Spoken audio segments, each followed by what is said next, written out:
Everyone, कैसे हो सब? बढ़िया, सब मस्त मजे में। तो बच्चा, उम्मीद करती हूँ कि सभी बच्चे घर में होंगे स्वस्थ मस्त और थोड़ा थोड़ा सा पढ़ाई में व्यस्त, है ना? अगर ऐसा नहीं है तो आज आपको हम करने वाले हैं व्यस्त अनरेवल नीट पर, जहां पर आपको हर साल जितने भी प्रीवियस ईयर क्वेश्चंस आए हैं उनका बहुत ही डिटेल के साथ एनालिसिस करवाकर यहाँ पर क्वेश्चन सॉल्व करवाएंगे। और जो बच्चे मुझे नहीं जानते हैं उन्हें बता दूं, मैं हूं नवजोत कौर, आपकी केमिस्ट्री की एजुकेटर, जो कि आपको नीट यूजी की कैटेगरी में करने वाली है ट्रेन। तो फटाफट से दिमाग के चक्षु खोलकर और कॉपी पेन निकाल कर शुरू कर लो मेरे साथ कहानी मेरी ज़बानी। तो बच्चों, आपको लेकर चलते हैं अनअकैडमी की स्पेशल सब्सक्रिप्शंस की ओर, जहां पर आप प्लस और आइकॉनिक दोनों का फायदा उठा सकते हैं। तो अगर आप प्लस कोर्स लेते हैं तो आपको हर टॉप एजुकेटर की वीडियो पर अनलिमिटेड एक्सेस मिलता है और यहाँ पर एक वेल स्ट्रक्चर कोर्स के साथ आपको पढ़ाया जाता है, लाइव टेस्ट क्विजेज होते हैं और आइकॉनिक में सारे प्लस फीचर्स तो आपको मिलेंगे ही मिलेंगे, पर आपको यहाँ पर पर्सनल लेवल पर गाइडेंस मिलेगी, यानी एक पर्सनल मेंटर आपको दिया जाएगा जो कि आपके सारे डाउट का करेगा फुल टू सफाया। तो यहाँ पर आपको लेकर चलती हूँ प्राइजेस की ओर। जैसे कि आप देख सकते हैं कि प्लस सब्सक्रिप्शन में 12, 18 और 24 मंथ का सब्सक्रिप्शन है, जहां पे पर मंथ की कॉस्ट आप लोग की स्क्रीन पर है। तो अगर आप इंटरेस्टेड हो तो आप नवजोत 10 कूपन कोड का इस्तेमाल कर 10% का डिस्काउंट यहां पर प्रिवेल कर सकते हैं। और साथ ही साथ अगर आप चाहते हो कि आपको एक पर्सनल मेंटर मिले और अनअकैडमी के ब्रांडेड नोट्स यानी रंग बिरंगे नोट्स आपके घर तक पहुंचे, तो आप यहां पर नवजोत 10 कूपन कोड का इस्तेमाल कर आइकॉनिक सब्सक्रिप्शन भी प्रिवेल कर सकते हैं। तो आपके लिए इतना ही। अब चलते हैं आगे क्वेश्चंस की ओर।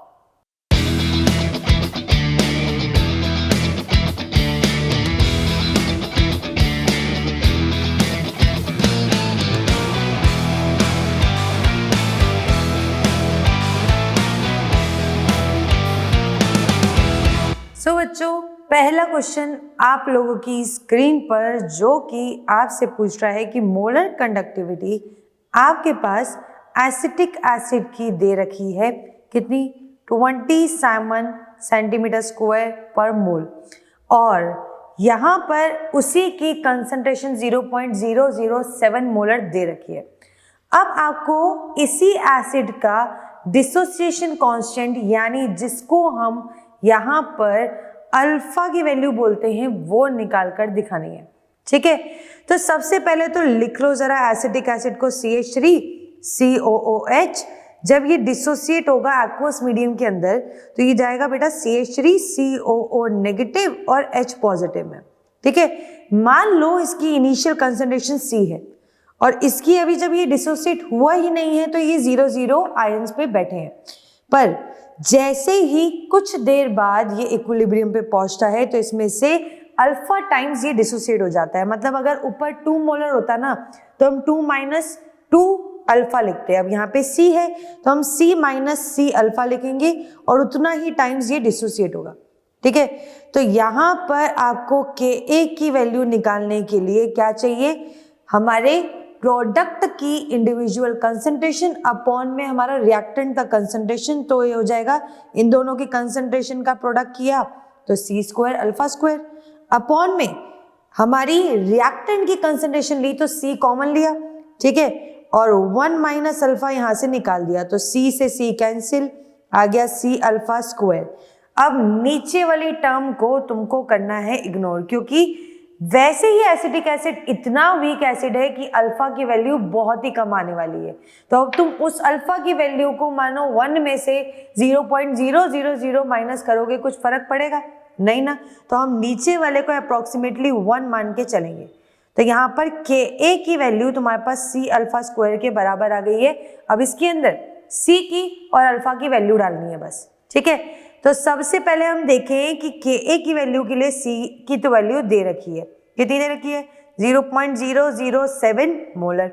अब अल्फा की वैल्यू के लिए क्या करना है कि हमारे पास ना 2 वैल्यूज गिवन है। कौन कौन सी, एक तो हमारे पास मोलर कंडक्टिविटी एसिटिक एसिड की 20 दी हुई है और इसी एसिटिक एसिड की हम इनफाइनाइट डाइल्यूशन के अंदर मोलर कंडक्टेंस निकाल सकते हैं, जैसे इन दोनों को ऐड कर कर।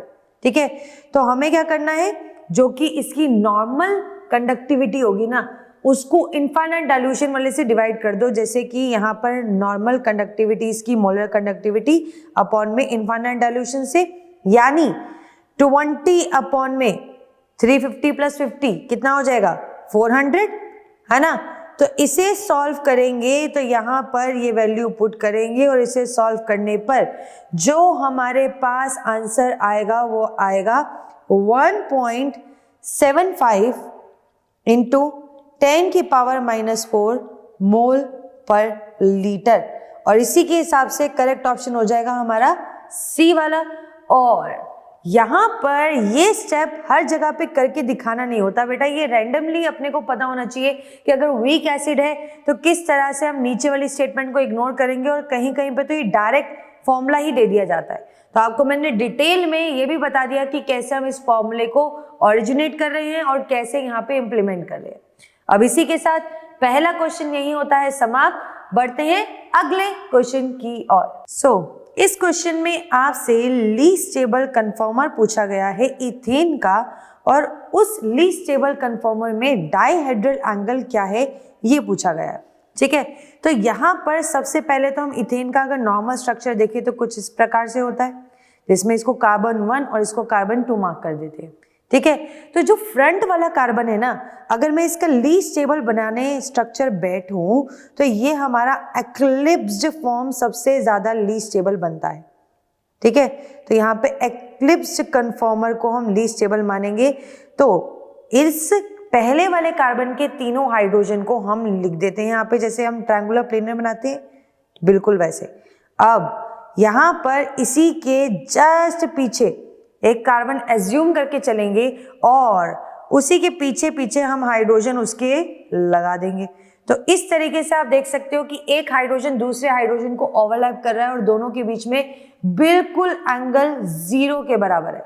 ठीक है, और दैट्स वाई इसी को लीस्ट स्टेबल कन्फॉर्मर बोला जाता है, जिसमें बिल्कुल एंगल का कोई रोल ही नहीं है, और इसलिए ये डाइहेड्रल एंगल 0 डिग्री आ रहा है, और ये सिर्फ और सिर्फ एक्लिप्स कन्फॉर्मर में आएगा।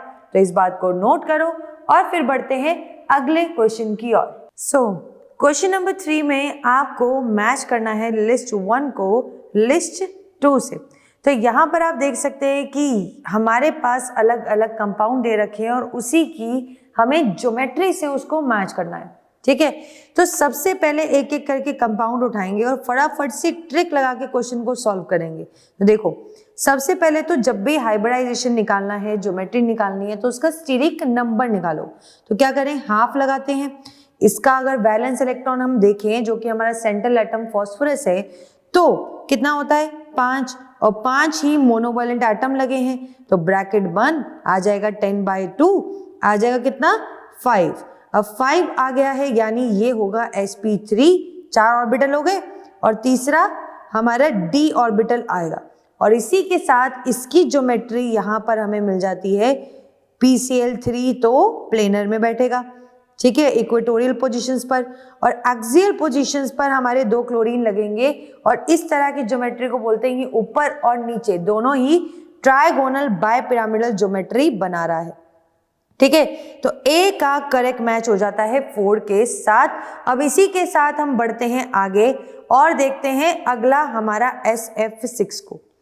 तो SF6 देखो, यहाँ पर अगर मैं स्टीरिक नंबर निकालूं तो हाफ आएगा। वैलेंस इलेक्ट्रॉन सल्फर के 6 है, 6 मोनोवैलेंट एटम फ्लोरीन के लगे हैं। मोनोवैलेंट एटम वो एटम्स का नंबर ऐड करना है जिनकी वैलेंसी 1 हो। ठीक है, तो 12/2 आ जाएगा 6 यानी sp3 और d2, तो टोटल 6 ऑर्बिटल्स हो गए। अब आपको यहाँ पर इसकी ज्योमेट्री मिलेगी ऑक्टाहेड्रल, यानी 4 तो बैठेंगे इक्वेटोरियल पोजीशन पर सल्फर के साथ फ्लोरीन स्क्वायर प्लेनर के अंदर। ठीक है, इस तरह से स्क्वायर प्लेनर में, और बाकी एक ऊपर एक नीचे इस तरह से फ्लोरीन बैठेगा और इस ज्योमेट्री को हम ऑक्टाहेड्रल ज्योमेट्री कहते हैं। तो बी वाला मार्क हो जाता है हमारे थर्ड वाले के साथ। ठीक है, अब बढ़ते हैं आगे और अगला क्वेश्चन देखते हैं। तो बेटा अगले क्वेश्चन में ना अगर आप नोटिस करो तो आपको BrF6 दे रखा है। ठीक है, तो यहां पर हाफ आएगा। ठीक है, वैलेंस इलेक्ट्रॉन में हेलोजेंस का पता है कितने होते हैं, 7 होते हैं। 6 मोनोवैलेंट एटम अटैच है, तो 13/2 आ जाएगा कितना, 6.5। ठीक है, ना 6 है ना 7 है, तो यहां पर ये ऑक्टाहेड्रल और हमारी आगे वाली शेप्स के बीच में कहीं लाई कर रहा है। तो इस तरह की ज्योमेट्री को अगर ये BrF5 होता ना तो भी हम इसको यहाँ पर स्क्वायर पिरामिडल डिपिक्ट कर देते। ठीक है, पर ऐसा नहीं है, इसलिए इसको अभी होल्ड पे रखो और हम पढ़ते हैं आगे कि अगला ऑप्शन हमें क्या ऑप्शन पे टिक करने को करता है मजबूर। तो देखो Z आएगा, हाफ, 3 मोनोवैलेंट एटम, ठीक है, और 3 ही वैलेंस इलेक्ट्रॉन है हमारे बोरोन के पास, तो 6/2 आ गया 3। अब 3 आया है मतलब ये sp2 हाइब्रिडाइज है। sp2 हाइब्रिडाइज मतलब बोरोन इधर और फ्लोरीन इर्द गिर्द घूम रहे हैं, यानी ये ट्राइगोनल प्लेनर ज्योमेट्री शो कर रहा है। क्लियर। अब बची इकलौती एक चॉइस कि हम C को किससे मैच कर दे, हमारे फर्स्ट वाले ऑप्शन से, जो कि बिल्कुल सही नहीं है। अगर यहाँ पे BrF5 होता ना तब भी हम फिर भी सोच लेते हैं, पर अभी इसको इग्नोर करके चलना है क्योंकि थोड़ी सी मिस्टेक हमारे क्वेश्चंस में है। ठीक है, तो बाकी के हिसाब से अगर आपने सही मार्क किया है तो बिल्कुल सही जाएगा कि A को 4 से मार्क किया, B को 3rd से, C को 1 से और D को 2nd से। ठीक है, तो यहाँ पे इसके हिसाब से आंसर जो है वो हमारा बैठ रहा है कि A4 तो 2 में दे रखा है। फिर B को देखो, B 3rd से मैच होना चाहिए, दोनों में दे रखा है। अब C और D में जोड़ दे रखा है कि C में पहले 1 जाएगा कि D में 2, तो हमने देखा है कि D वाला 2 से मिल रहा है, तो इसी हिसाब से A ऑप्शन यहाँ पर आ जाता है करेक्ट। और इस C वाले का जो डामाडोल है ना, इसकी वजह से तुम्हें बोनस पॉइंट्स भी मिल सकते हैं, और पर कंसेप्ट को समझ के चलो कि गलती कहाँ हुई है और वो गलती दोबारा नहीं होनी चाहिए। ठीक है, अब इसी के साथ इस ऑप्शन को मार्क करते हुए बढ़ते हैं अगले क्वेश्चन की ओर और लगाते हैं क्वेश्चन नंबर 4। सो बच्चों, इस क्वेश्चन में आपको एक रिएक्टेंट दे रखा है जिसमें आपके पास Na पॉजिटिव कैटायन है और ये पूरा अनायन बैठा हुआ है जिसमें हमारे पास कार्बोक्सिलेट आयन है। ठीक है, अब यहाँ पर रिएजेंट में NaOH दे रखा है, यानी सोडा दे रखा है, और हीट भी दे रहे हैं, और तुम्हें बोल रहा है कि इससे ऐसे प्रोडक्ट बनाने हैं जो कि इथेन हो और सोडियम कार्बोनेट हो।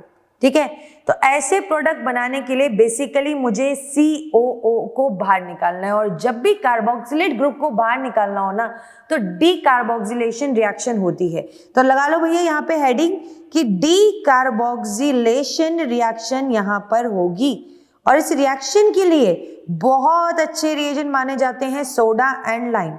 अब सोडा तो है तो लाइम भी उठा लो, जो कि ऑप्शन नंबर C में अपने को दे रखा है। ये दोनों मिलकर यहाँ से ना CO यहाँ से भी निकालेंगे और यहाँ से भी निकालेंगे, CO3 निकालेंगे, दोनों सोडियम को निकालते हुए, तो सोडियम कार्बोनेट बाहर निकल गया, सोडा ऐश बाहर निकल गई और तुम्हें मिल गया इथेन। तो जब भी डीकार्बोक्सिलेशन आए NaOH और CaO का कॉम्बिनेशन बनाना, और यहीं पे C ऑप्शन को ठप्पा लगाते हुए बढ़ते हैं अब अगले क्वेश्चन की ओर, क्वेश्चन नंबर 5। सो बच्चों, इस कंपाउंड में और इस क्वेश्चन में आपको सिर्फ कंपाउंड X जो कि इंटरमीडिएट की फॉर्म में रिएक्शन के बीच में बन रहा है वो पता लगाना है। तो देखो हमारे पास आखिरी जो प्रोडक्ट है वो है हमारा बेंजीन रिंग के साथ एल्डिहाइड ग्रुप लगा है, यहाँ बेंजीन रिंग के साथ टॉल्यून लगा है, तो CH3 को इन्होंने एल्डिहाइड ग्रुप में कन्वर्ट किया है और बीच में CrO2 Cl2 का इस्तेमाल किया है और कार्बन डाइसल्फाइड की प्रेजेंस में रिएक्शन करवा रहे हैं, और देन जो कंपाउंड जो X बनेगा उसके साथ इन्होंने जस्ट हाइड्रोलिसिस करी है जिससे तुम्हें एल्डिहाइड मिल जाए। ठीक है, तो ध्यान से देखना इंटरमीडिएट कंपाउंड क्या बनेगा कि यहाँ पर ना जो इसके पास 3 हाइड्रोजन है इसमें से 1 हाइड्रोजन जाएगा। ठीक है, और इस तरीके से, रुको मैं यहाँ बना देती हूँ, इस तरीके से यहाँ पर आप देख सकते हैं कि CH जिसके पास O है O लगेगा। ठीक है, अब यहाँ पर हमारे पास क्रोमियम और एक ऑक्सीजन वहीं के वहीं बैठा हुआ है, क्लियर, और क्लोरीन तो दो लगे ही हुए हैं, तो बस ये जाकर वहां पर चिपक जाता है, क्लियर। कार्बन डाइसल्फाइड की प्रेजेंस में, इस पर्टिकुलर सॉल्वेंट की प्रेजेंस में ये रिएक्शन होगी और ये कॉम्प्लेक्स बन पाएगा। और फर्दर इसी कॉम्प्लेक्स को ना हम यहाँ पर फर्दर कर देते हैं कि अगर हम हाइड्रोलिसिस कर रहे हैं तो इतना कंपाउंड यहाँ से निकल जाता है, ये वाला, ठीक है, और ये वाला, ये पूरा कंपाउंड यहाँ से हाइड्रोलिसिस के साथ निकल जाता है और अपने को यहाँ पर जो देखने को मिलता है वो मिलता है कि एल्डिहाइड ग्रुप हमारा फॉर्म हो गया। तो इसी प्रकार से जो इंटरमीडिएट बनता हुआ दिख रहा है, प्रैक्टिकली देखना है बस कि क्रोमियम उसके अंदर होना चाहिए, कहीं पे भी क्रोमियम कॉम्प्लेक्स नहीं है, यहाँ भी नहीं है, तो क्रोमियम कॉम्प्लेक्स ही ये बीच में इंटरमीडिएट बनाता है जो फर्दर हाइड्रोलिसिस हो पा रहा है। तो इस प्रकार से करेक्ट ऑप्शन आपको मिल चुका है ए। और इसी के साथ बढ़ते हैं हम छठे क्वेश्चन की ओर। So the question here is, आपको लिस्ट 1 के इंग्रेडिएंट्स को लिस्ट 2 के इंग्रेडिएंट्स से मैच करना है, जिसमें लिस्ट 1 में सारी केमिकल रिएक्शंस है, लिस्ट 2 में सारे प्रोसेसेस और वो फिनोमिना है जो कि हमारे डेली लाइफ में होते रहते हैं और कहीं कहीं हार्मफुल है, कहीं कहीं यूजफुल है, जैसे कि acid rain, smog, ozone depletion, tropospheric pollution. अब इनकी पर्टिकुलर रिएक्शन है जो कि ये इन्वॉल्व करते हैं, तो बस उसी पे इसी के साथ हमें मैच कराना है। तो देखो, सबसे पहले अगर मैं बात करूं SO2 में जो हमारी गैस है, एटमॉस्फेरिक गैस है जो ऑक्सीजन, वो जब इसके साथ मिलती है तो सल्फर ट्राइऑक्साइड बनाती है। तो यहाँ से ट्रोपोस्फेरिक पॉल्यूशन बहुत ज़्यादा इंक्रीज होता है इस SO3 सल्फर ट्राइऑक्साइड गैस से। तो इसलिए ए को हम मार्क कर रहे हैं फोर्थ वाले से, जिससे हमें पहले ऑप्शन से ही पता लग जाता है कि सी ऑप्शन यहाँ पे करेक्ट होने वाला है, ठीक है। अब देखो यहाँ पर HOCl जब गैसीय स्टेट में है, जो कि हमारा हाइपोक्लोरस एसिड है, जब इसे सनलाइट की प्रेजेंस में हीट कर रहे हैं ना, तो ये OH और Cl बना रहा है, ठीक है। और फर्दर यहाँ पर OH और Cl बनाकर ये हमारा ओजोन को डिप्लीट करता है। और यहाँ पे जो OH और Cl इसने बनाया है, ये गैसीय स्टेट में नहीं है, ये नेसेंट स्टेट में है, and this is very very harmful. तो यहाँ पर हम B को थर्ड से मिला देते हैं। अब इसी के साथ देखते हैं कि जब कैल्शियम कार्बोनेट हमारे सल्फ्यूरिक एसिड से रिएक्ट हो रहा है, तो आपको कैल्शियम सल्फेट और साथ ही साथ CO2 और वाटर बहुत लार्ज अमाउंट में दे रहा है, और ये दोनों का ही मिश्रण बहुत ज्यादा हार्मफुल है क्योंकि ये कार्बोनिक एसिड बनाता है, ठीक है। तो इसी कारण हमारा एसिड रेन का जो pH है ना, वो डिक्रीज होता जाता है और ज्यादा एसिडिक होता जाता है। तो ये रिएक्शन इससे मैच हो गई। अब आते हैं डी की ओर कि NO2 जब गैसीय स्टेट में है, हम इसमें सनलाइट पास कर रहे हैं, तो ये हमें NO गैस और O गैस, देखो O2 नहीं है, O है, और ये O जब अकेला बैठा हो तो नेसेंट ऑक्सीजन है और वेरी वेरी हार्मफुल है। तो यहाँ पर जो स्मॉग बनती है ना हमारी, वो इस रिएक्शन की वजह से बनती है, ठीक है। तो करेक्ट ऑप्शन डी का सेकंड से मैच कर दिया है, तो इसी हिसाब से हमारा करेक्ट ऑप्शन यहाँ पे आता है सी। और इसी के साथ इस क्वेश्चन से आगे बढ़ते हुए चलते हैं अगले क्वेश्चन पर, question number 7। So the question here is match the following with list 1 with list 2। तो हम देख सकते हैं कि लिस्ट 1 में हमको अलग अलग तरह की रिएक्शंस दे रखी हैं और लिस्ट 2 में हमें उन्हीं रिएक्शंस के नाम दे रखे हैं, और उनके नाम के अकॉर्डिंग हमें यहाँ पे रिएक्शंस को पहचानना है और उनके प्रोडक्ट भी बनाकर देख लेंगे। तो देखो, सबसे पहले देखें कि यहाँ पे बेंजीन रिंग दे रखी है और साथ में CO, HCl, एनहाइड्रेट AlCl3 और CuCl दे रखा है। और यहाँ पर देखते से ही नेम रिएक्शन हमारे मन में और हमारे बिल्कुल दिमाग में क्लिक होनी चाहिए कि ये वही है जिसमें हम एरोमेटिक रिंग को एरोमेटिक एल्डिहाइड में चेंज कर रहे हैं। और यहाँ पर मेरे पास जो ये रिंग दे रखी है उसमें CHO लगा देंगे, तो ये हमारा एरोमेटिक एल्डिहाइड बन जाएगा, जिसको हम गटरमैन कोच रिएक्शन कहते हैं। बस अब इसी के साथ अब बढ़ते हैं अगली रिएक्शन की ओर, जैसे कि आपको दे रखा है RCOCH3, ठीक है। अब यहाँ पर ये जो COCH3 है ना, ये ग्रुप होना जरूरी है इस रिएक्शन में, ताकि NaOX जो है हमारा, यहाँ पे X जो है हेलोजन होगा।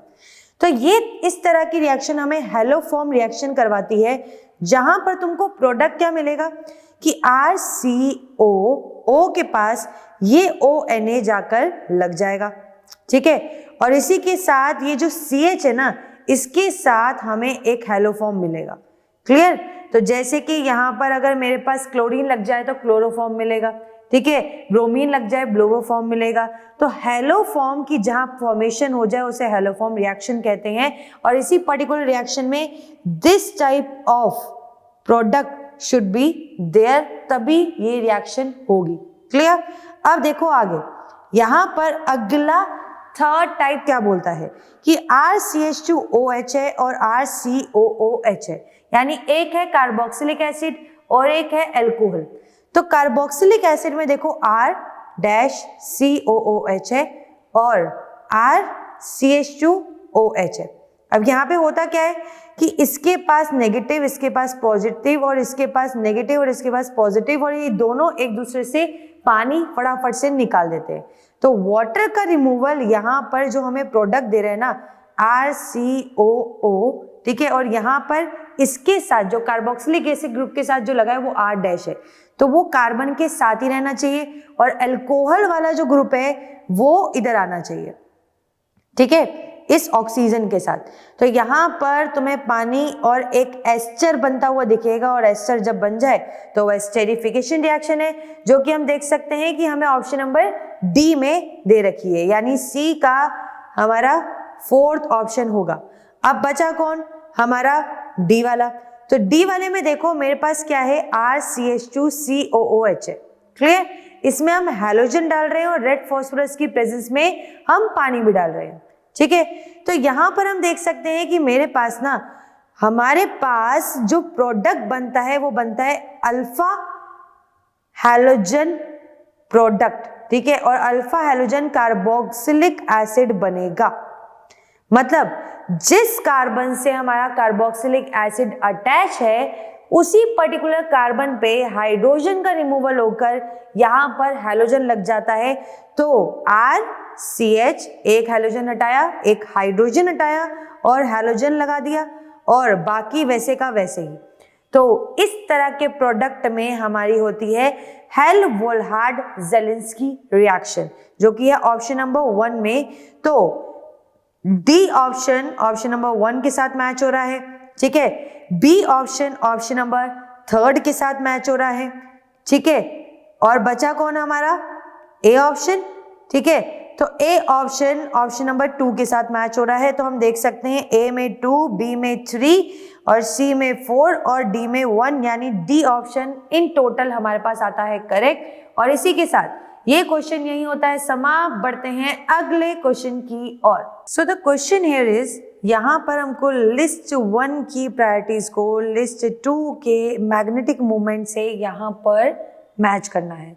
तो आप देख सकते हैं कि लिस्ट 1 में हमें अलग अलग कोऑर्डिनेशन कंपाउंड्स दे रखे हैं, ठीक है। इसमें अपने को मैग्नेटिक मूवमेंट से मैच करने के लिए सबसे पहले तो ये पता लगाना है कि इनमें बैठे सेंट्रल एटम के पास कितने कितने नंबर ऑफ अनपेयर्ड इलेक्ट्रॉन है, और उसके लिए एक पर्टिकुलर सीक्वेंस मैं आपको समझाने वाली हूं।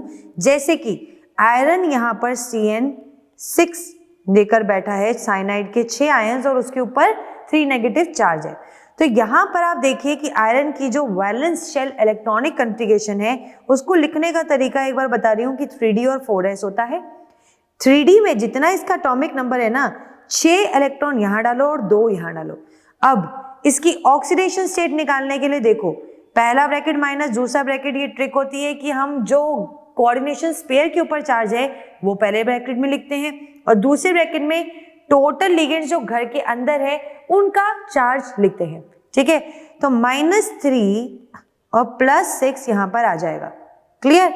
अब यहाँ पे ये +3 इसका ऑक्सीडेशन स्टेट है, मतलब इसके ऊपर +3 लगाएंगे। 3 इलेक्ट्रॉन निकालने हैं तो पहले हमेशा इलेक्ट्रॉन ध्यान रखना S से निकलेंगे फिर D से, तो D के पास बच जाते हैं 5 इलेक्ट्रॉन निकलने के बाद। अब ये 2 एनर्जी लेवल में डिवाइड्स होते हैं, T2G एंड EG।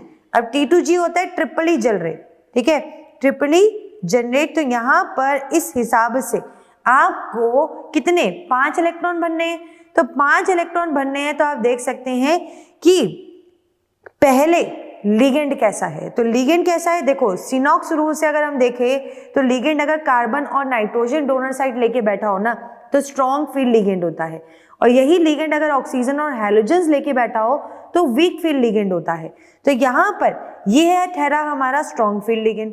तो ये पहले पेयरिंग करेगा, जंप नहीं करेगा दूसरे एनर्जी लेवल पर। तो पहले एक एक इलेक्ट्रॉन तो भर दो, अब 2 और भरने हैं तो दूसरे एनर्जी लेवल पे नहीं जाएंगे, यहीं पे पहले पेयरिंग होगी।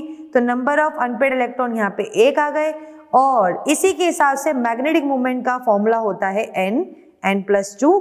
तो आ जाएगा 1 1+2, तो आ जाएगा √3, और √3 की वैल्यू होती है 1.732 बोहर मैग्नेटॉन, यानी फर्स्ट की मैग्नेटिक मोमेंट फोर्थ के बराबर आ गई है। और इसी हिसाब से आप ये देख देख कर चलेंगे कि हमारे पास लिगेंड कैसे हैं। जैसे वाटर वीक फील्ड लिगेंड है, फिर साइनाइड हमारा स्ट्रॉन्ग फील्ड लिगेंड है, फिर वाटर वीक फील्ड लिगेंड है, क्योंकि वाटर में जो ऑक्सीजन है वो डोनर साइट है, और इसके हिसाब से आपको पेयरिंग करनी है और नंबर ऑफ अनपेयर्ड इलेक्ट्रॉन्स निकालने हैं। और उसी के हिसाब से आप जैसे ही डिस्ट्रीब्यूशन करेंगे तो आप देख पाएंगे कि मेरे पास बी का जो मैग्नेटिक मोमेंट की वैल्यू आएगी वो आएगी हमारी 5.92। और इसी प्रकार से यहाँ पर आयरन वाले में, जिसमें साइनाइड के ऊपर 4 नेगेटिव चार्ज है ना, ये वाली स्पीशीज में हमारे नंबर ऑफ अनपेयर्ड इलेक्ट्रॉन भी 0 आएंगे, तो मैग्नेटिक मोमेंट तो 0 हो ही जाएगी। और इसी के साथ अगर मैं देखूं कि डी ऑप्शन में हमारे पास ना यहाँ पर नंबर ऑफ अनपेयर्ड इलेक्ट्रॉन के हिसाब से जो मैग्नेटिक मोमेंट की वैल्यू आएगी वो आएगी 4.90 बोहर मैग्नेटॉन। तो इसी मेथड से लेके चलना है। T2G और EG में अपने को यहाँ पे डिवाइड करना है, लोअर से हायर एनर्जी लेवल पे इलेक्ट्रॉन्स भरते जाने हैं। अगर वीक फील्ड हो तो पेयरिंग नहीं करानी है, और अगर स्ट्रॉन्ग फील्ड हो तो पहले T2G में ही इलेक्ट्रॉन्स की पेयरिंग होगी, फिर फर्दर हम आगे जंप करेंगे। तो इसके अकॉर्डिंगली जो हमारा करेक्ट जवाब आ रहा है कि ए वाला जो मैच कर रहा है वो फोर्थ वाले के साथ, ठीक है। ये तो 2 ऑप्शन में है। अब बी वाले के हिसाब से हम देखें तो ये 5.92 आएगा, यानी ये डी वाला ऑप्शन यहाँ पे करेक्ट हो जाता है, जिसमें सी के सेकंड आ रहे हैं और डी का थर्ड से मैच हो रहा है। तो यहाँ पर फाइनल ऑप्शन जो आता है वो आता है डी। और इसी के साथ ये क्वेश्चन होता है समाप्त। बढ़ते हैं अगले क्वेश्चन की ओर। So the question here is, आपको यहाँ पर एक बहुत ही बड़ा सा कंपाउंड दे रखा है, जिसमें आप देख सकते हैं कि बेंजीन के साथ ना NH2 ग्रुप लगा है, एक तरह से एनिलीन है, और यहाँ पे ऑर्थो और डबल ऑर्थो पोजीशन पे, इस साइड भी ऑर्थो इस साइड भी ऑर्थो पोजीशन पे ब्रोमीन लगा है, और अमीन की पैरा पोजीशन पे ही आपके साथ ब्रोमीन लगा है, ठीक है। और यहाँ पे जब NaNO2 और HCl आप डालोगे तो यहाँ पर डायएजोटाइजेशन होगा और आपको बेंजीन डाइजोनियम क्लोराइड मिलेगा, ठीक है, जिसे बोलते हैं BDC, बेंजीन डाइजोनियम क्लोराइड। अब इसमें ऐसा क्या डालें कि ये N2 और Cl यहाँ से निकल जाए और हमें ये प्रोडक्ट मिल जाए। तो हमारे पास 4 अलग अलग रिएजेंट है, ठीक है। तो आप देख सकते हो कि ये रिएजेंट बड़ा काम का है, जिसमें हम CH3 CH2OH एल्कोहल डालेंगे ना, तो ये हमारा इथेनॉल, एल्कोहल भी नहीं सिर्फ इथेनॉल। तो इथेनॉल डालने पर यहाँ पर ये क्या करता है, सबसे पहले तो रिमूवल करेगा नाइट्रोजन गैस का, फिर साथ ही साथ ये H और ये Cl निकल जाएंगे यहाँ से, HCl का भी रिमूवल होगा, और साथ ही साथ ये बंदा हमारा यहाँ पर एसिड एल्डिहाइड बना देगा, यानी CH3CHO, और हमें मेन प्रोडक्ट यहाँ पर दे देगा 1,3,5 ट्राई ब्रोमो और बेंजीन पूरी रिंग। क्लियर? तो इस तरीके से हमें ट्राई ब्रोमो बेंजीन यहाँ पर मिल जाएगा। और इसी तरह से BDC में जब भी आपको N2 और Cl का रिमूवल कराना है ना, और Cl नहीं बेसिकली HCl गैस का, तो यहाँ पर आपको उसे हमेशा इथेनॉल से रिएक्ट करवाना है। आपको पूरा वही रिएजेंट लगे हुए वापस मिल जाएंगे, जस्ट N2Cl रिमूव होगा। और इसी के साथ बी ऑप्शन करेक्ट मार्क करते हुए बढ़ते हैं अगले क्वेश्चन की ओर। So the question here is, आपको इनकरेक्ट स्टेटमेंट यहाँ पे पहचाननी है कि इनमें से कौन सी है। तो एक एक करके पढ़ते हैं और देखते हैं कौन सी करेक्ट है और कौन सी इनकरेक्ट। तो देखो, actinoid contraction is greater for element to element lanthanoid contraction.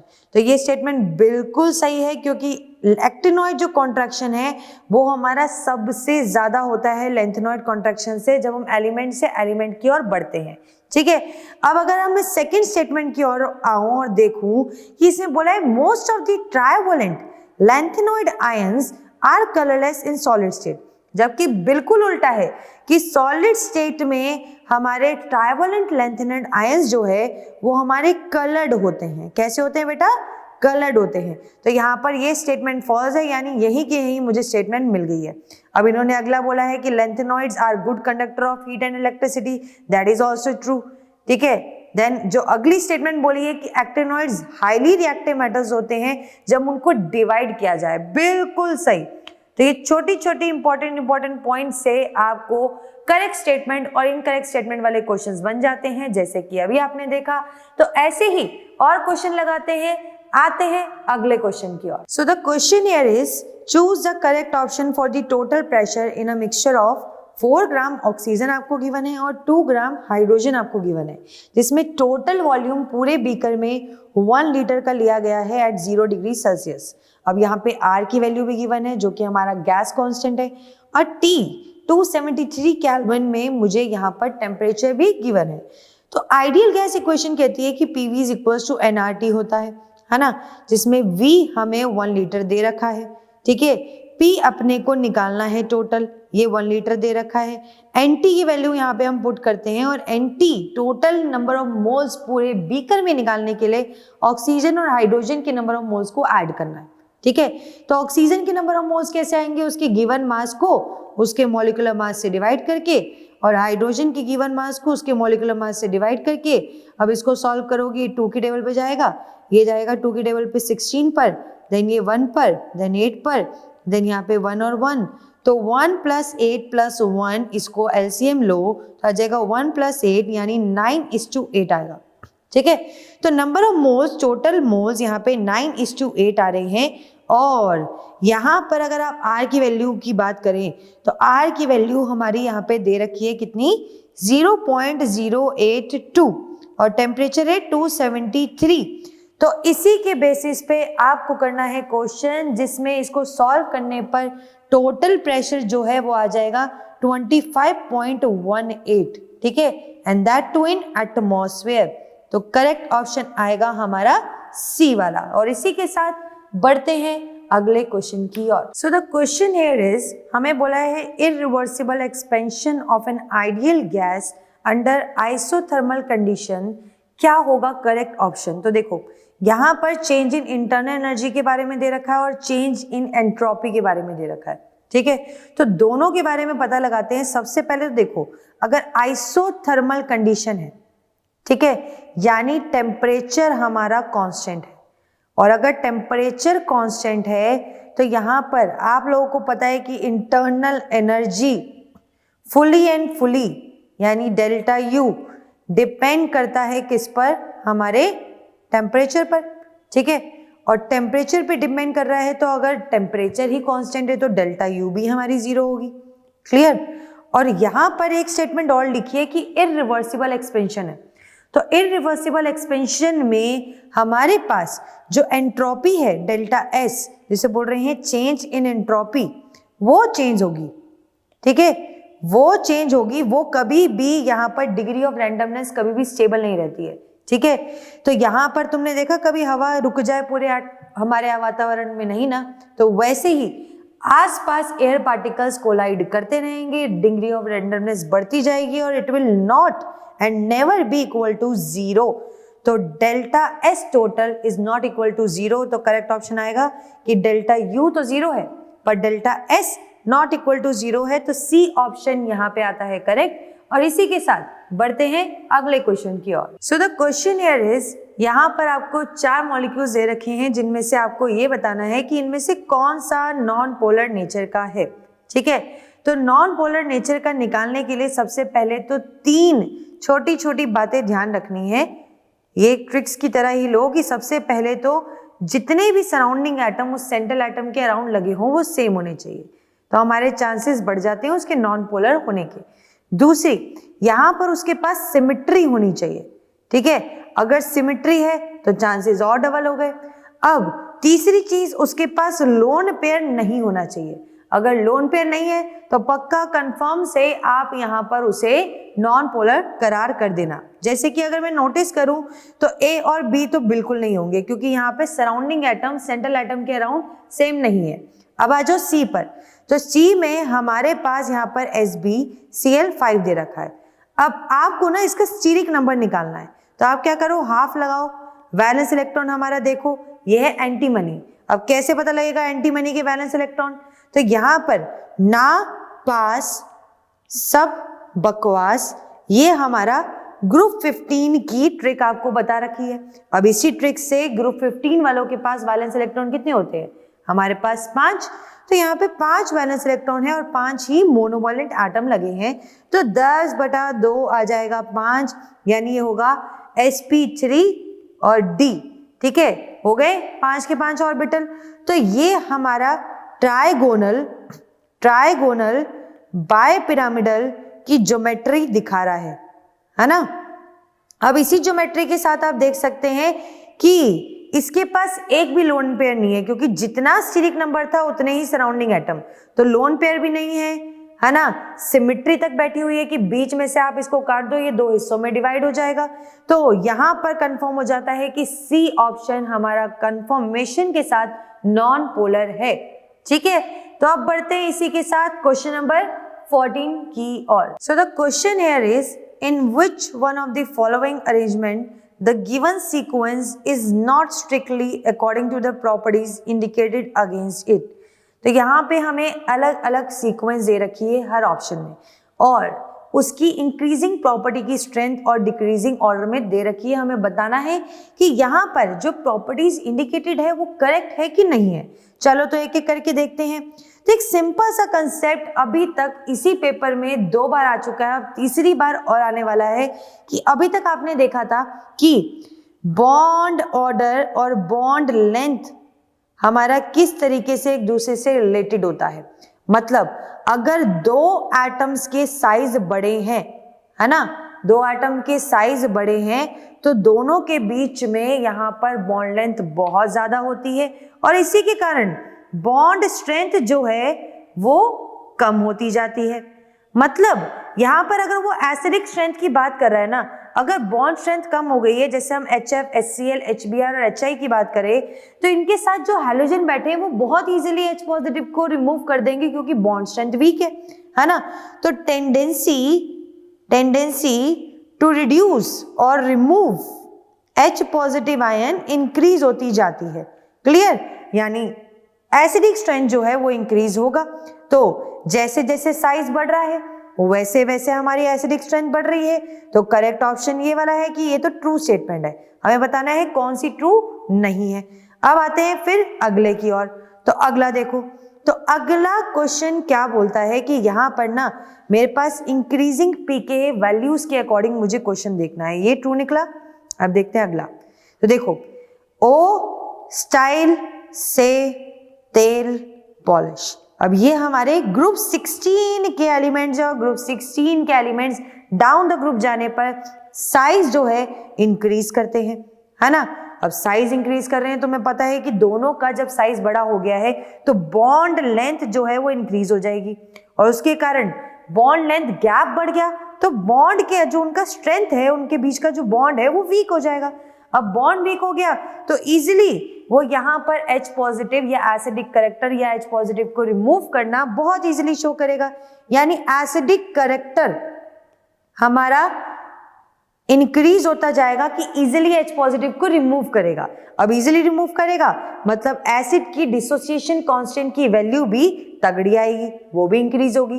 पर अगर pKa की वैल्यू यहाँ पे हमारी ज्यादा है ना, तो pKa जो है ना हमारे पास माइनस लॉगरिथम ऑफ K होता है। अगर Ka की वैल्यू ज्यादा है तो Pk की कम होगी। तो यहाँ पर अगर एसिडिक स्ट्रेंथ हमारा डाउन द ग्रुप इंक्रीज हो रहा है, Ka भी इंक्रीज हो रहा है, तो Pka डिक्रीज होगा, और इन्होंने बोला है कि इंक्रीजिंग pH। तो यहाँ पर ये पॉइंट हमारा गलत एक्सप्लेन कर रखा है, तो यहाँ पे होना चाहिए था डिक्रीजिंग। तो यही स्टेटमेंट हमारी फॉल्स है। ठीक है, आगे भी देख लेते हैं। सेम तरह के कंसेप्ट है कि इंक्रीजिंग करेक्टर में एसिडिक करेक्टर में लेकर चलना है। अब देखो, ना पास सब बकवास। तो nitrogen, phosphorus, arsenic, antimony and bismuth, ये हमारे ग्रुप 15 के एलिमेंट्स है। Down the group size increase हो रहा है, साइज इंक्रीज हो रहा है तो बॉन्ड लेंथ बढ़ेगी, बॉन्ड लेंथ बढ़ेगी तो बॉन्ड स्ट्रेंथ कम होगी, बॉन्ड स्ट्रेंथ कम होगी तो इजीली अपने साथ वाले बैठे शरीर से हाइड्रोजन को आसानी से बाहर निकाल देंगे और एसिडिक करैक्टर बहुत ज्यादा शो करने लगेंगे। तो ये बिल्कुल सही लिखा है कि down the group acidic character बढ़ने लगता है। क्लियर? अब देखते हैं बेटा यहाँ पर अगर मैं इंक्रीजिंग ऑक्सीडाइजिंग पावर की बात करूं, ठीक है, तो ये वाला कंसेप्ट भी समझना इंपॉर्टेंट है। जैसे कि अगर मैं देखूं कि यहाँ पर ना कार्बन, सिलिकॉन, हमारा जो है टिन और लेड, ये सारे इंक्रीजिंग ऑक्सीडाइजिंग पावर शो कर रहे हैं, बिल्कुल कर रहे हैं। रीजन ये जानना इंपॉर्टेंट है। तो यहाँ पर देखो कि जैसे जैसे हम डाउन द ग्रुप आते हैं ना, हायर ऑक्सीडेशन दिखाने की स्टेबिलिटी हमारी क्या हो जाती है, कम हो जाती है। क्यों?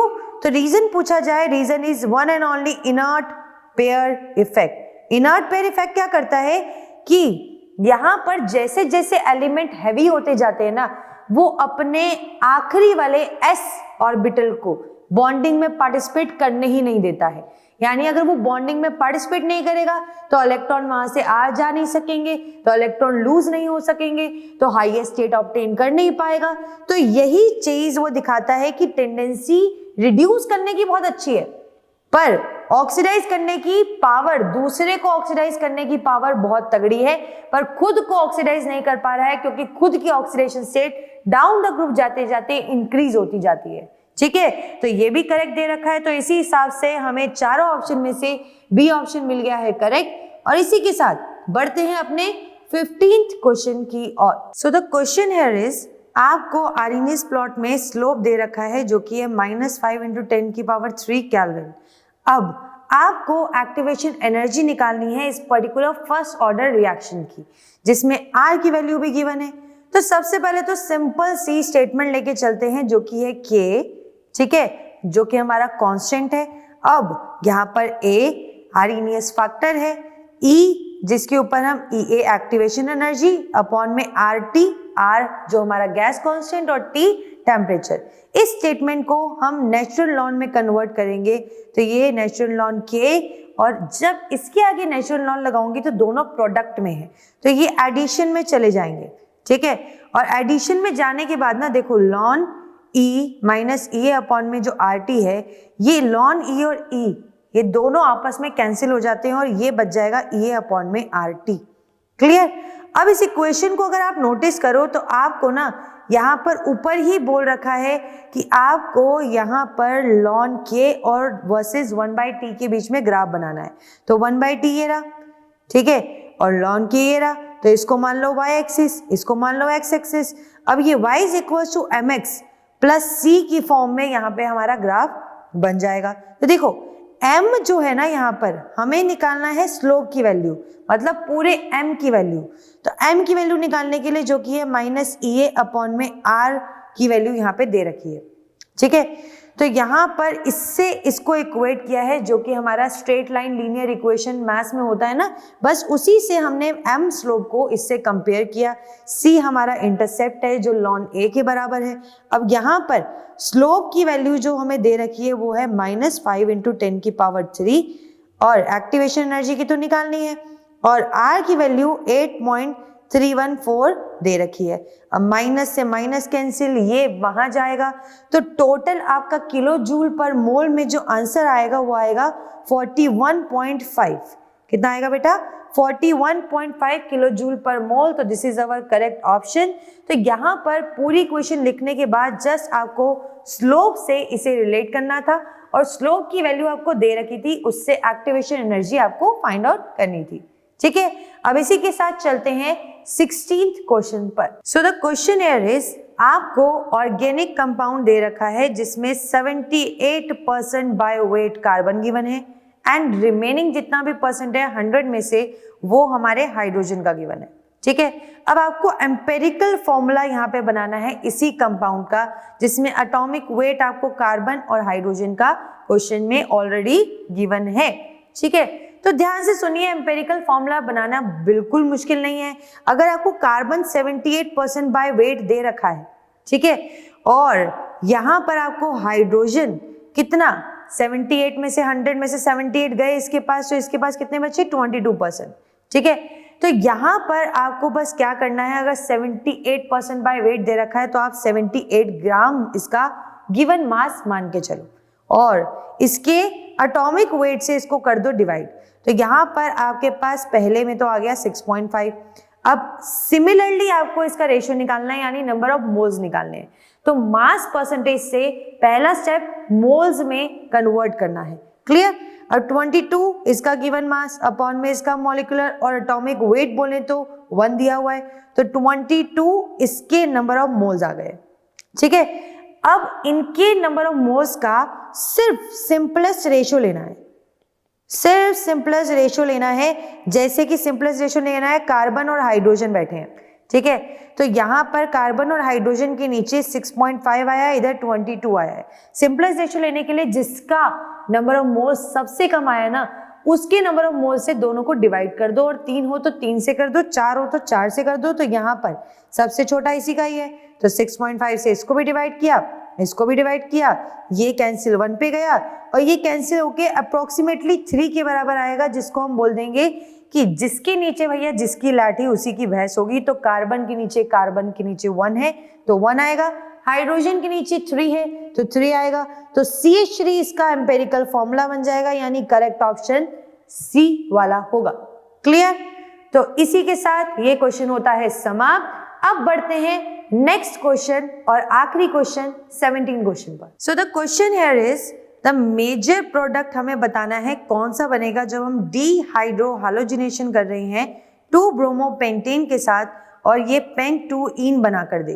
तो प्रोडक्ट जो फॉर्म हो रहा है पेंट-2-ईन, वो किस बेसिस पे फॉर्म हो रहा है, जस्ट इतना बताना है। तो देखिए, पेंट एन बनाते हैं पहले, 2 पोजीशन पर ब्रोमीन है, यहाँ पर CH3, CH, CH2, CH2 and CH3।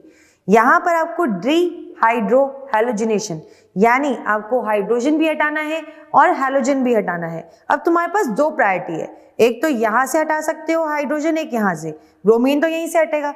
तो अगर मैं फर्स्ट पोजीशन से हटाती हूँ तो मुझे पेंट-1-ईन मिलेगा, जो कि एक लेस सब्स्टिट्यूटेड एल्कीन है। और ये लेस सब्स्टिट्यूटेड एल्कीन जब भी मिलती है, इस तरह के प्रोडक्ट को हम बोलते हैं, ये on the basis of Hofmann rule बनता है, ठीक है। पर हमें यहाँ पर बनाना है क्या, हमें यहाँ पर इस 2 पोजीशन से और ब्रोमीन से हटाकर पेंट-2-ईन बनाना है। और पेंट-2-ईन बनाने के लिए यहाँ पर हमें मोर सब्स्टिट्यूटेड एल्कीन मिली है कि जिसके दोनों तरफ, जिस कार्बन पे डबल बॉन्ड है उसके दोनों तरफ कार्बन इन्वॉल्व है, ठीक है। तो इस तरह के प्रोडक्ट को बोलते हैं कि ये हमारा सेट्ज़ेल रूल के अकॉर्डिंग यहाँ पर प्रायोरिटी डिसाइड करता है कि कहाँ से हाइड्रोजन हटना चाहिए, ठीक है। तो इसी के अकॉर्डिंग अगर पेंट-2-ईन बन रहा है, मोर सब्स्टिट्यूटेड एल्कीन बन रही है, तो करेक्ट ऑप्शन यहाँ पर होगा A। और इसी के साथ आज के क्वेश्चन होते हैं यहीं पे समाप्त। तो बच्चों, आज के लिए बस इतना ही। अब मिलेंगे आपको अगले सेशन में, जहां पर ढेर सारे और प्रीवियस ईयर क्वेश्चंस हम सॉल्व करने वाले हैं विद डिटेल कंसेप्ट।